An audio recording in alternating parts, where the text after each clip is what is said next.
कई बार देखा गया है कि सत्य एक पतवार की तरह होता है। जीवन में आने वाले बहुत सी मुश्किलों को सत्य बचा कर ले जाता है और झूठ भंवर में डुबो देता है। इसी चीज को समझने के लिए आइए एक दृष्टांत जिसकी चर्चा करते हैं। बात उस समय की है जब हमारे राष्ट्रपिता महात्मा गांधी जी दक्षिण अफ्रीका में वकालत किया करते थे। उस समय उनके सामने केस आया। केस में उन्हें वकील का रोल निभाना था। उन्होंने उस केस को, उस फाइल को अच्छे से पढ़ा और उन्होंने पाया कि वास्तव में इस मुवक्किल ने टैक्स की चोरी की है और इस तरह से केस था कि उसको दंड के साथ साथ कारावास भी होने वाला था, बड़ी सजा मिलने वाली थी। उन्होंने मुवक्किल को बुलाकर कहा कि पहली बात तो मैं इस केस को लड़ नहीं सकता क्योंकि आपने वास्तव में ही टैक्स की चोरी की है। फिर भी अगर मैं लड़ सकता हूं तो एक शर्त है कि आपको जज के सामने सत्य बोलना पड़ेगा। मुवक्किल घबराया।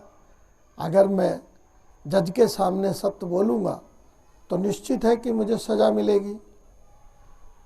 उन्होंने कहा ये बाद की बात है, पहले आपको सत्य बोलना पड़ेगा कि मैंने टैक्स की चोरी की है। अगर आप ये कमिटमेंट मेरे साथ करते हो तो मैं फिर आपका केस लड़ता हूं। उसने कहा ठीक है, मरने से तो यही अच्छा है।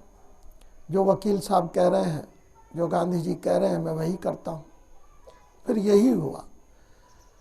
जब जज के सामने केस पहुंचा तो जैसा उसको समझाया गया था, उसने कहा कि भूलवश मैंने वास्तव में टैक्स की चोरी की है और जज साहब आप जो मुझे सजा दें वो मुझे सिरोधार्य है।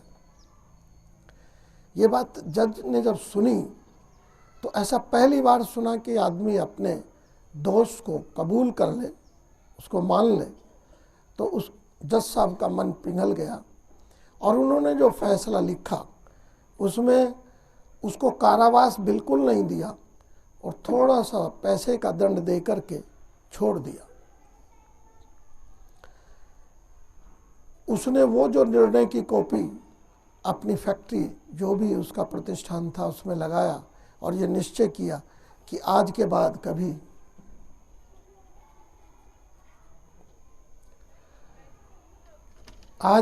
कभी झूठ का आलंबन नहीं किया जाएगा। प्यारे बच्चों, एक झूठ छिपाने के लिए हमें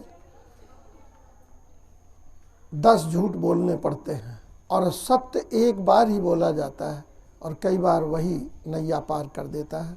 इसलिए जीवन में याद रखो, सदा सत्य का पालन करो, झूठ से बचो। Thank you.